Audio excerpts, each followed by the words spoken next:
this is Munson with Munson Music, and this is more kind of an episode on chord changes and how do I do chord changes and how do I use my left hand better to make chord changes. So we're going to start out with a really easy song actually, and just kind of look at a couple ways to kind of make things a little bit easier with chord changes. So we're going to start with Stand By Me, and actually this would work out as capo second fret for Stand By Me. We're going to start on a G major chord, and when we play G major, first finger is going to go to the A string second fret, second finger on the low E string on the third fret, and the third finger on the high E string on the third fret. And if you strum all those together, that sounds a G major chord, and it sounds really happy. So when the night has come. But then we're going to go into an E minor chord. And when you play E minor, first finger is going to actually stay on the A string on the second fret, and this is what we're going to be talking about as guide fingers with this progression. And then second finger is going to be going to the D string on the second fret. So when you strum all the strings with that, it sounds an E minor chord. But the main coolness there is that you don't have to really move your first finger very far. You maybe want to kind of slide it over just a hair to make room for the second finger. But the main thing is you got an anchor point to kind of hang on to in that first finger. And then from the E minor chord in the song, we go to a C major chord. When we play C major, first finger is going to go to the B string on the first fret, and second finger gets to stay. So he is a guide finger to the C chord. And then third finger is going to go to the A string on the third fret. And if you strum the A string to the high E string, now you get your clearest sound, and that's called C major. So between the E minor and the C major, the second finger can kind of pretend he has a dot of glue, and he cannot move because he must stay in the same place to make my chord changes easier. And then from the C major, now this is where things get tricky. We go to a D major chord, and the way you play D major, we have to lift off everybody. And then first finger is going to go to the G string on the second fret, second finger is going to go to the high E on the second fret, third finger is going to go to the B string on the third fret, and we kind of strum just the A, G, B, and E.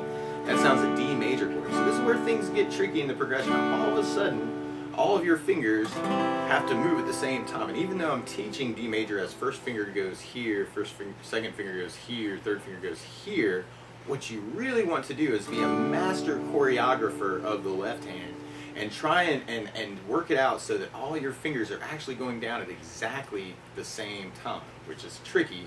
And actually sometimes adding bass notes to a progression can save you time, because the bass note obviously normally happens first in the progression. But so for the C major to the D major, your first finger's going to the G string while your second finger's going to the high E string, and your third finger's going to the B on the third fret, and there it is. So it's kind of a weird thing, because you want to actually try and work it out what kind of path, trajectory-wise, your fingers have to work. So randomly, what could be kind of a cool exercise for this is going, okay, well, first finger's got to go from here to here. And you could work just the first finger, kind of going from the B string on the first fret to the second fret on the G string. Now your second finger's job is to go from the D string on the second fret to the high E string on the second fret. So you may want to just kind of practice just that one idea of like, okay, second finger's got to go from here to here. And then third finger is going from the A string on the third fret to the B string on the third fret. So you may want to take just the third finger and kind of isolate just that one finger. And then you could even take the idea of kind of taking, well, I'm going from 1 and 2 here to 1 and 2 there. So using a 2-finger combination of like where you've got to go in the C chord to the D chord, or even a second and third finger idea where you're isolating that shape. And actually that's what's kind of cool, isn't it? Is you've got the A string on the third, second fret on the D string. That shape almost stays the same going to the D chord. So it's almost just moving just that shape and then laying in the first finger. So once you practice that, you may want to try just all three at the same time, you know, trying to get everybody down at the same exact time. And then from the D major chord, we're going to be going back to the G major chord. Now this is another tricky part in the progression, because when you go from D major to the G major, everybody has to move. So you may want to do those same ideas we were just talking about. You take the G string second fret, and then you're going to the A string on the second fret. So he has to jump over the D and the G string, or the D string, to kind of go from G on the second to the A string on the second. Your second finger is going from the high E string to the low E string on the third. So you may want to isolate just that idea of moving the second finger. And your third finger is going from the B string on the third fret to the high E on the third fret. So you may want to isolate just that one finger just to kind of try that. And then you could take the first finger, second finger, and where they are in the D chord, and then try that to where they would be in the G chord. And then you could kind of take the same kind of idea with 2 and 3, and that's kind of a big stretch. So 2 and 3. So these, it is almost like little finger stretches for the left hand. Actually, these can be really good exercises just to kind of get your fingers used to. That's how far from that string to another string. And then eventually you build in all 3 fingers trying to go down at exactly the same amount of time. So that can be kind of tricky. And then through the song we have kind of the G major, E minor. Second finger is the guide to the C chord. Everybody's got to jump to the D chord. Everybody's got to jump to the G chord. So you might want to look out for your guide fingers. Right, so first finger gets to stay on the A string second when you go to the E minor chord. Second finger gets to stay on the D string second when you go to the C. Everybody's got to jump for the D. Everybody's got to jump for the G. So you may want to kind of play around with those ideas, actually, of looking for guide fingers in whatever chord progression you're looking at. Now, other chord progressions that will move around, and actually there's some other voicings for these chords, actually, that you can make this a little bit more interesting. For instance, on the G chord, instead of doing the regular G voicing, you could do first finger on the A string second finger on the low E string third, and take the third finger and go to the B string third, pinky on the high E third. And that's another way to voice your G major chord, actually, with your third and your fourth finger down. Now, for some students, this can feel weird because pinky's a weak finger, right? But sometimes having these fingers as kind of your guide fingers through the tune can be kind of cool too. So another way to play E minor would be leaving that third and fourth finger down and then kind of doing your first finger on the A string second fret, second finger on the D string second fret. That's called E minor 7. So now you have 3 and 4 kind of built in as guide fingers between the G and the E minor. So you really only have to move just your second finger from the low E string third to the second fret on the D string. So you can substitute those in for G's and E minor chords in just about any song you come across. And then on a C major chord, instead of playing regular C, you could play something called C major 9, where you do first finger on the D string second finger on the A string third, and if you strum the A string and the high E string, that gets your clearest sound with that. So basically 1 and 2 are switching places. And so 1 and 2 is almost like a jump. So 1 and 2 from the A and D to 1 and 2 on the A, D and A. And then from there, you could even use something called D sus for your D chords. It doesn't sound quite as happy. It sounds slightly resolved. But it's, the way you play D sus, 3 and 4 can still stay on the B and the E string. First finger can go to the G string on the second fret, and that's called a D sus. So you could use that for your D chords too. So you got the G in the night, G has come, E minor, da da da da da, and the C major 9 is the D sus, like well G. So you may want to kind of play around with using those chords too. It's like having built-in guide fingers too. But if you're doing a lot of tunes in G major, those would be cool voicings. Now, depending on how heavy your strings are, eventually that 3 and 4 is going to probably kind of start to hurt. And so you may want to, you don't want to play with hurtness. You want to find easy ways to get from chord to chord. Now, a couple tricks with the left hand too, with all of these chord changes, is the closer you get your finger to the right behind the fret, then the better sound that you get out of the sound, and actually, or out of the guitar, and the easier it is to play. So you want to try and get your finger not way back over near the first fret for a second fret note. You want to get it almost right on top of the second fret. And depending on the guitar, you can almost press down right on top of it, but eventually you get kind of a muted sound. So you go just a hair behind the fret. That'll get you your clearest sound with it. Now, the other thing that a lot of people will run into is muted strings when they're trying to fret the guitar when they first start out. And a lot of that has to do with finger angle. It's always angle over effort with the guitar. You want to try and be as lazy as possible to get the best sound you possibly can with the least effort possible. And so a lot of times by thinking more fingertips, the very pad of the finger actually on the string, there are more nerve endings in the tip of the finger than anywhere else, and so you can feel better, and I know eventually you build up calluses, right, and that's supposed to be a big thing.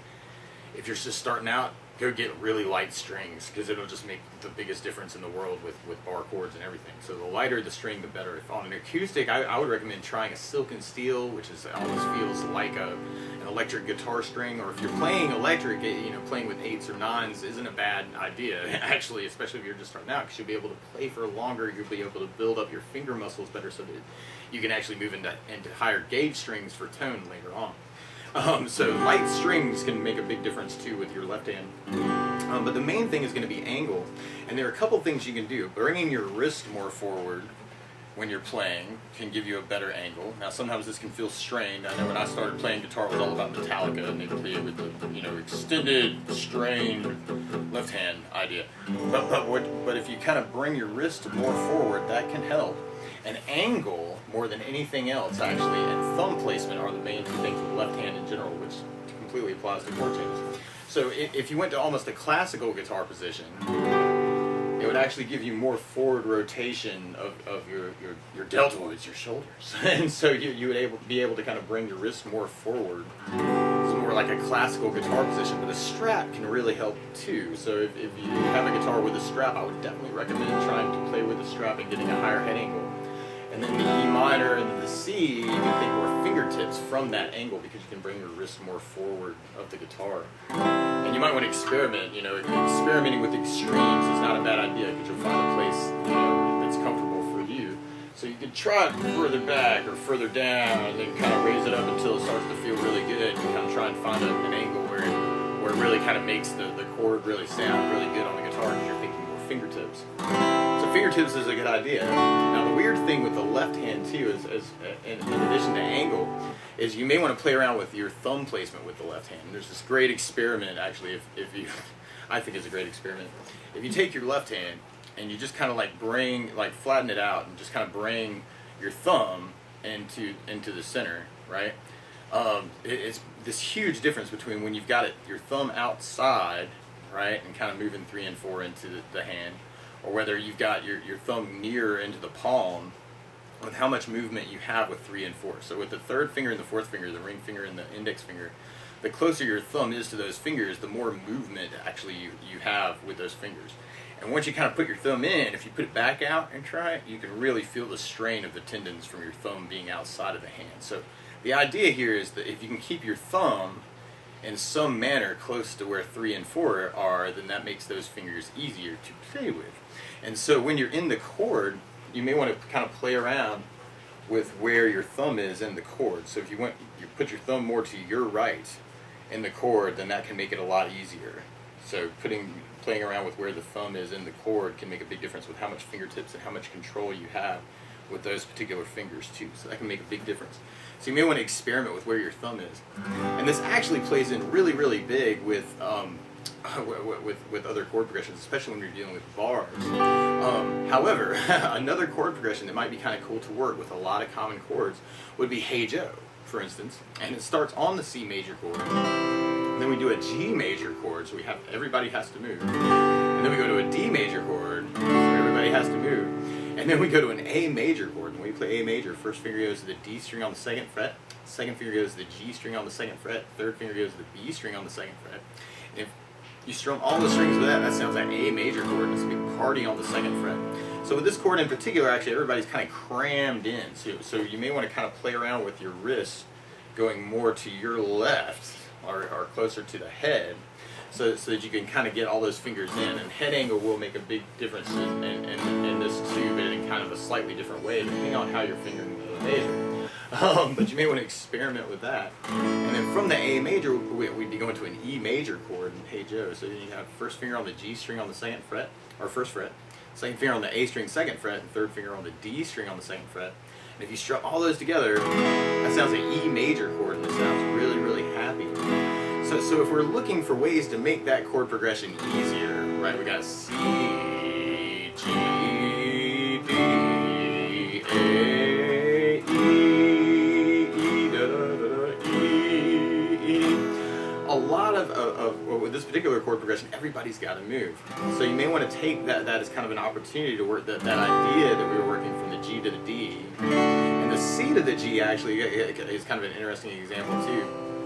So you've got the 1, 2, and the 3 on the C chord. You could even isolate the fingers like we were doing with the other chords. You could take 1 from the B string first fret to the A string second, so you could kind of train that finger. Then you could take 2 and kind of move it from the D string second to the low E string third. Then you take third finger on the A string and kind of get used to moving him to the high E string. Then you could try the 2 finger combinations of doing 1 and 2, making that movement from the chord. You could try 2 and 3, doing that movement in the chord, which that's an interesting stretch. And then eventually you kind of move all 3 to work it into from the C chord to the G chord. And then same idea from the G to the D, and we kind of talked about that with Stand By Me. Now from the D to the A major, actually, this is kind of a cool example of a guide finger that's not in exactly the same place. Because your third finger in the D chord is only going back 1 fret to the B string 2nd fret, and then you can lay in 1 and 2. So you can work guide fingers from slides. So if you're on the D, and then you're going to the A, you can kind of think 3rd finger slide back to 2nd fret, and then put down 1 and 2. so that might be kind of a cool thing. You can also work the isolation technique, right, where we kind of take 1st finger, and he's going from the G string 2nd to the D string 2nd. 2nd finger is going from the high E 2nd to the G string 2nd. And then 3rd finger is going from the B string 3rd to the B string 2nd. So he's the one that's common. And then you could work the 2-finger combinations of where those fingers would go. 1 and 2 from the D to the A. 2 and 3 from the D to the A. And that's an interesting change because you're working the slide there with 2 just kind of jumping around. That's a cool exercise. And then from there you could go from the D to the A, working your slide there. Kind of trying to keep 3 on the B string. So you may want to kind of experiment with that. So same techniques, different chords, right? Now from the A major to the E major, everybody's moving, but what's kind of cool is that the 2nd finger and the 3rd finger can hold the same shape. So this is almost like an idea of a guide finger as a shape, or a guide shape. So you've got 2 and 3 going from the G and the B string 2nd fret to the A string and the D string 2nd fret. So they're kind of jumping over strings, but kind of working that. So it's almost like a little gymnastic thing. So you could take the 1st finger and work where he's going, from the D string 2nd to the G string 1st. And then you could take 2nd finger and working from the G string to the A string. And then you could take 3rd finger and working from the B string to the D string. And then after that, then you could work the 2-finger combinations of that D and G, going to the G and the A. Actually, that's kind of cool because it's like an A sus2 chord going to a E7 chord. Just those 2 fingers, actually, and those are completely substitutable for these chords, actually, in a really cool drummy way. So, and then you could work the 2 and the 3 as kind of an isolation, right? And now you almost got like kind of a D major 9. We're going to kind of go into a E minor chord. So it's kind of cool, actually. I mean, you can do a down strums on those. You can end up with some interesting chord changes. You might end up writing a song doing something that might end up getting inspired. So then you got the A major going to the E major as the change. So it's just a couple things you could kind of work for. And then from the E major chord, we're going back to the C chord. So we could even kind of isolate that the same way. We could take the 1st finger and work from the G string 1st to the B string 1st. We could take the 2nd finger from the A string 2nd to the D string 2nd. And then 3rd finger is going from the D string 2nd to the A string 3rd. So you could isolate those fingers. You could take 1 and 2 and then work those as kind of a combination into the chord, which is kind of cool. So where he's in the E major chord to where he's in the C major chord, and you've actually kind of got almost that same shape with 1 and 2. So it's another kind of shape guide idea. From the E major to the C major. And then you've got 3rd finger that you could kind of add in to get that E major change to the C major. So working individual fingers, working finger combinations, looking for guides, between strings or in shapes from chord to chord can actually really, really help your technique a lot. Now, a really interesting question though is like when you've got bar chord shapes, and a good example of this actually would be Hotel California, randomly. Hello, California. And Hotel California, if you're playing it without the capo, starts on a B minor chord. And the way you play B minor, 1st finger goes across the entire 2nd fret. 2nd finger goes to the B string on the 3rd fret. 3rd finger goes to the D on the 4th fret. And the pinky goes to the G string on the 4th fret. And if you strum all those together, that sounds a B minor chord. But what can happen when you're doing a bar chord is you can end up not putting down enough pressure. So you end up with kind of a muted sound. One way to kind of work into the bar would be kind of taking the 1st finger, and you can even work like a 2-string bar, or a 3-string bar, or a 4-string bar on the guitar and kind of work up the shape. Now there are a couple things that really play into this too to make it easier. The angle thing can definitely give you a better handle on bar chords. So definitely raising up the head can make it easier. Lighter gauge strings can help. Using a strap can help. A couple things with thumb placement is a lot of times you think your thumb has to go right behind the index finger and you just have to press down really hard, and that does work. But if you take your thumb and you go slightly to your right, what it does is it gives you a cool leverage with your right hand to twist the wrist to get the pressure of the index finger. So you're taking the idea of the thumb has to give you the pressure to the idea of the wrist, and the arm and the forearm can kind of give you the pressure. So that can make the hugest difference in how much pressure you can actually put on. It's one way is you're trying really hard and that works. The other way is you're using the angle of the thumb to kind of give you leverage against the bar.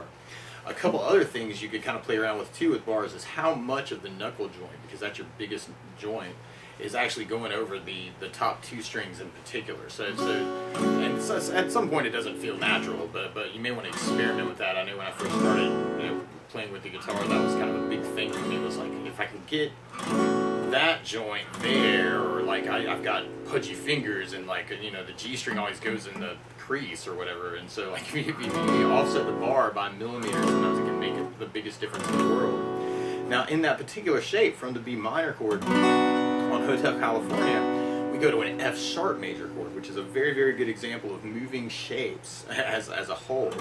So we actually kind of take the 2, the 3, and the 4, which is kind of like a minor chord or E major chord shape, and we're going to be moving that to the G string, A string, and D strings. So you're actually just kind of shifting 2, 3, and 4. The bar is in exactly the same place. So the bar is actually technically a guide finger, and your 2, 3, and 4 is actually a guide shape, which is kind of cool. Now from there, though, we end up going to an A major chord. So it's a jump out of it, everybody moves. A major to E major, everybody moves. E major to G major, same change that we did in Hey Joe, to a D chord, same chord change we did in Stand By Me. And then we end up with kind of a D major chord shape to an E minor chord. So this is another everybody's got to move. So you might want to kind of, and same thing with the B minor, actually going to the F sharp major. Going to the A major, you could even isolate the bar moving to the D, right, and kind of work that as an isolation thing. Or you could take second finger on the B or on the G string and kind of work where he's going to end up in the A chord. And actually, that's cool because you end up with kind of a slide from the G string 3rd fret to the G string on the 2nd fret. So it's almost like kind of a slide thing. So bar moving in. Or you could do the 3rd finger on the A string 4th, and he's got to go all the way to the B string 2nd. So you could take that one finger idea and just kind of work it. So from the B minor to the F sharp major, we're kind of taking that 2, 3, and 4 shape, and we're just kind of moving that whole shape down one string, or up one string, depending on which way you're thinking about it. So the 2nd finger is kind of moving to the G string 2nd, or from the B string 3rd to the G string 3rd. The 3rd finger is moving from the D string 4th to the A string 4th, and the pinky's moving from the G string 4th to the D string 4th. So you want to kind of experiment with kind of moving that shape. So that's kind of cool because we have a guide finger and the 1st finger not having to move, and the 2, 3, and 4 being a shape that moves. And again, just keep an eye out on where your thumb placement is for that, and you can keep an eye on your wrist pressure for that too. Like I said before, lighter strings definitely make that easier. And then from the F sharp in the song in Hotel California, we go to A major. So now that's a tricky part. You may want to kind of take the bar idea, going to the D string on the 2nd fret. It's kind of an isolation exercise. 2nd finger's got to go from the G string 3rd to the G string 2nd. So you actually have a guide finger and a slide on the G string. 3rd finger's got to go from the A string 4th to the B string 2nd. So that's your biggest jump. So you could isolate your fingers for that. You could kind of take your 1st finger, 2nd finger, and work that as a combination, working that slide idea with 2. And then you could take 2 and 3, which this can be kind of interesting too, and just isolate those 2. So you still got your slide to kind of practice those 2 fingers. And then from there, then you could work that whole change of the F sharp major to the A major. So that's a crazy little chord change right there, but a very cool one. And then from the A to the E, actually we already kind of talked about that in Hey Joe. And then from the E major to the G major chord, it's very, very similar to a lot of the other changes we could do. So we could take 1st finger and work it to the A string 2nd fret. So isolating that finger, 2nd finger is going from the A string 2nd to the low E 3rd. So you could isolate that. And then D string on the 2nd fret is going to the high E 3rd. So that's kind of an interesting jump. And then you could try the 2-finger isolation, and that's kind of cool because 1 and 2 actually as a shape almost stays the same between the E and the G major chord. And then you could try the 2 and 3 as kind of a shape from the E major, that's interesting too because you got kind of an E minor to almost a false G or something. And then you can try all 3 fingers to kind of work that whole change. And then from the G major in the song, we're going to the D major. So that's kind of a Stand By Me change we looked at. And then we got D major going to an E minor chord. So you may want to isolate that too, that G string second to the A string second. Second finger on the high E second to the D string second. Third finger from the B string third to nowhere. So you may want to practice that too, kind of working the D to the E minor. And then from the E minor, we'll be going to the F sharp major. So this is enough. So you've got kind of going back into the bar, second finger on the G string, third finger on the A string, fourth pinky on the D string. So that's kind of a weird change. So you may want to kind of work that first finger as kind of the A string second to the bar, and then you can kind of work the second finger, kind of working from the D string second to the G string third, and then you can kind of work that whole idea of kind of the E minor to the F sharp major. So you may want to kind of isolate each of those chord changes. And then the cool thing is the F sharp major to the B minor, we're just shifting that 2, 3, and 4 shape again. So we kind of got a guide finger there and kind of a guide shape to get back and forth. So all together you got the B minor on the dark desert, F sharp, A cold in my E, then G, warm spell of D, E minor, rising up through the F sharp. So you may want to kind of play around with that B minor, F sharp, A major, E major. So I think that would be another really good chord change progression to practice. And you can add strum patterns to that, or you know, work bass notes with those chords. You can go watch my videos on Hotel California or Hey Joe and kind of work those chord changes too. And the first progression we started with, just as an aside, that G, E minor, C, and D is very, very popular progression. You'll find that in Last Kiss, Teardrops on My Guitar. There's a ton of different songs that actually kind of work that 1, 6, 4, 5 in the key of G major. But that's the basics of how you can make your chord changes a little bit easier and kind of isolate things in the left hand. Again, watch head angle, thumb placement, pressure, how you're putting it on with the wrist. Lighter gauge strings can help. Angle can help. Experiment. So that's the basics of how you can make your chord changes a little bit easier. So I hope that helps. So good luck! Don't forget to subscribe.